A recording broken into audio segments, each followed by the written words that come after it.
Tonight's movie is 1956's Hot Rod Girl, directed by Leslie H. Martinson. Hot Rod Girl, the drama of growing youngsters. Like pretty Lori Nelson, she loves fast cars, but wants to be sure about love. Don't ever shut me out again. Chuck Connors, a cop young enough to want to help hot rodders.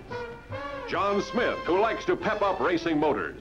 Mark Andrews, a newcomer, bringing new thrills and new danger. I got a feeling you'll be hearing from me very soon.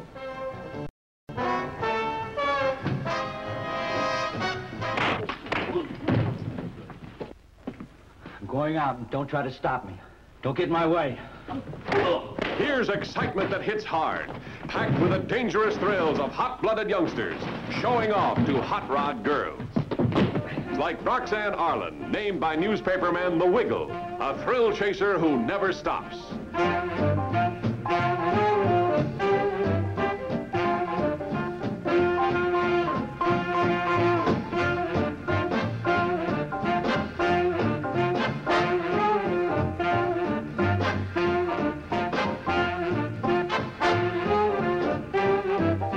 Chicken Race, the Russian roulette of the rock and roll set. You'll know the tops in thrills when you see Hot Rod Girl. The 1950s ushered in a new kind of movie, the juvenile delinquent film, or Juvie movies as they were known. Stories of juveniles operating on their own, i.e. without parental supervision, were nothing new. In 1933, William Wellman directed Wild Boys of the Road, a film about teenage brothers taking to the road during the Depression in an attempt to find work. The film starts out with a look at the brothers' everyday life before their family is devastated by the realities of the Depression. Proms, harmless pranks, make-out parties, etc. Then, without explanation, none was really necessary at the time the film was released, they are plunged from upper-middle-class comfort to abject poverty. The boys take to the railroad to find jobs to help their family, and it soon becomes apparent that no matter where they go, not only is there no work, but they are very unwelcome. The boys become tougher as they experience more hardship, but the film ends on a hopeful note. This film was very hard-hitting. It didn't flinch at the reality of the situation. There were other films that dealt with juvenile characters. To name only two, there was 1937's Dead End, which introduced the world to the Dead End Kids, later known as the Bowery Boys, and 1938's Angels with Dirty Faces, another Dead End type film, again featuring the Dead End Kids. Although the group had been in the play, which ran for 2 years on Broadway for 687 performances, they were real street kids and they went wild at the studio. They pantsed Humphrey Bogart when they found out he wasn't really the tough guy he played in movies, and they destroyed property and crashed a truck through the side of a soundstage. Goldwyn sold their contract to Warner Brothers, and the next film they made was Angels with Dirty Faces. They tried to pull the same thing with James Cagney, thinking he was a gentleman like Bogart, but they figured wrong. Although Cagney was a real gentleman and a true pro like Bogart, he was a tough customer, having grown up on the Lower East Side of Manhattan and having been an amateur boxer. When they were shooting the film, the kids started screwing around and ad-libbed with James Cagney in an attempt to throw him. Big mistake. Cagney stiff-armed Gorsey between the eyes, knocking him into the kid behind him and stunning both of them for a moment, and snarled, "Now listen here. We got some work to do, so we'll have none of this goddamn nonsense. When we get on, we're pros. We're doing the job we were asked to do. Understood?" They understood and were angels for the rest of the shoot. In the 50s, the Juvie movie started with serious treatment of the subject. Richard Brooks's The Blackboard Jungle and Nicholas Ray's Rebel Without a Cause kicked off the Juvie movie craze of the 50s, and they were cranked out like Link sausages. Very few, if any of them, had the quality of the two aforementioned films, but they all made money, so they kept coming. I've shown a couple of Juvie movies on this show, namely Teenagers from Outer Space and The Violent Years, but this is the first hot rod Juvie movie we've shown. I must say I was a bit dismayed at this film. From the title, I was expecting something like The Violent Years or, at worst, Daddy-O. But the impetus behind the title is that the hero's girlfriend races a T-board and safely run races at the local racetrack. Well, ooh. What this movie is really about is this. This guy, who's kind of like the big kahuna of the street racers, has an idiot younger brother who gets killed in the street racing some other idiot, and as a result, stops racing himself. Since he was the one who kept all the other racers off the streets and on the tracks, there's this huge moral dilemma of some kind as this numbskull teen angel type comes to town and starts to challenge all of the good track racing teens, including Frank Ocean, to street dragging, and accidents start happening. This alarms Detective Ben Merrill, who has sponsored the track races because, of course, he knows that all the kids that are driving these hot rods are really good kids at heart. One thing leads to another, and Teen Angel causes more trouble until it finally comes to a head, and Big Kahuna and Teen Angel have a fist fight. Oh, and the reason it's called Hot Rod Girl is because, as I pointed out before, Big Kahuna's girlfriend races a T-bird. Yawn. On to the bios. Chuck Connors was born Kevin Joseph Aloysius Connors on April 10, 1921 in Brooklyn, New York. He earned an athletic scholarship to Adelphi Academy, a private high school, and from there went to Seton Hall, a Catholic college in New Jersey. 2 years later, he joined the Army, serving as a tank warfare instructor at Camp Campbell in West Point. After being discharged, he played center for the Boston Celtics and then played baseball in minor league teams for a few years, before finally landing a spot with the Brooklyn Dodgers. He played with them briefly before going back to Montreal for a while, and then he played with the Chicago Cubs. He then went on to play for the Cubs' AAA farm team, the Los Angeles Angels. It was while playing baseball that he earned his nickname Chuck. He played first base and would call out to the pitcher, "Chuck it to me, baby, chuck it to me." An MGM talent scout spotted him during a game and recommended him for a part in 1952's Pat and Mike. He appeared as an extra in 1942's Wake Island, but was pursuing a career in sports at the time. After getting a speaking role in Pat and Mike, however, he abandoned his sports and concentrated full-time on acting. He did a few movies after that, but nothing really came of them until he auditioned for the part of Private Davy White in 1953's South Sea Woman.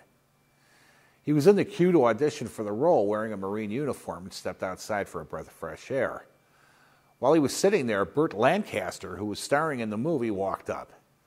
Lancaster was a baseball fan and a fan of Connors as well, so he decided to come down and test with him. He suggested they run their lines together, and after hearing Connors read, said to him, "Boy, we got to work on this." Connors was called to audition at that time, and Lancaster called out, "Hey, I'm talking here. We'll be another 20 minutes. Go ahead and test someone else." Lancaster then coached him through the 7-page scene until he got it right, then sent him in to audition. Connors got the part and said he owed it all to Lancaster's generosity. He landed a key role in William Wyler's 1958 Western classic, The Big Country, and then got the role he is best remembered for, that of Lucas McCain in TV's The Rifleman. The show was a major hit and was unique in the annals of TV Westerns in that McCain was a widower with a young son. Although he usually killed, by Connors' own reckoning, an average of 2.5 people per show, there was always an epilogue where he would counsel his son that sometimes violence was necessary, but that didn't make it a good thing. He had a true father-son relationship with Johnny Crawford, who played his son, and they remained close friends for the remainder of his life. The Rifleman left the air after a 5-year run, and Connors appeared in a number of different series, although he never retired completely from films. In 1979, he starred as Mr. Slauson in Tourist Trap, a favorite of my friends Darren and Mike, and a pretty spooky film. He continued appearing in TV shows, TV movies, and films, his last being the 2001 short film Fast Backwards.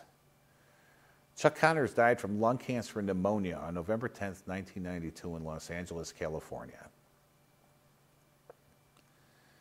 Lori Nelson was born Dixie K. Nelson on August 15, 1933 in Santa Fe, New Mexico, appearing in 43 movies and television shows over the course of her career. She started her show business career at 2.5 years old, dancing in a show in her hometown. She started touring after being voted Santa Fe's most beautiful and talented child and was billed as Santa Fe's Shirley Temple. When she was 4, she and her parents moved to Hollywood, where she became a photographer's model after winning the title Little Miss America, and at age 17, she was awarded a 7-year contract with Universal. After the contract expired, she freelanced in movies and television. The T-Bird she drives in this movie is her own. She was a racer in real life, and since a hot car for her character wasn't in the budget, she offered to drive her own car, and the producers gratefully accepted the offer. Frank Gorshin was born Frank John Gorshin Jr. on April 5, 1933 in Pittsburgh, Pennsylvania. While he was in high school, he worked at the Sheraton Square Theater as an usher and began doing impressions of his favorite stars. At the age of 17, he won a talent contest and was awarded a 1-week engagement at Jackie Heller's Carousel nightclub. Alan King was headlining that week and was impressed with young Frank's talent, and with King's encouragement, he attended the Carnegie Mellon Tech School of Drama, honing his talents doing plays and performing in Pittsburgh nightclubs. He was drafted at the age of 19 in 1953, and after being posted in Germany, spent his time in the Army attached to the Special Services and as an entertainer for the troops.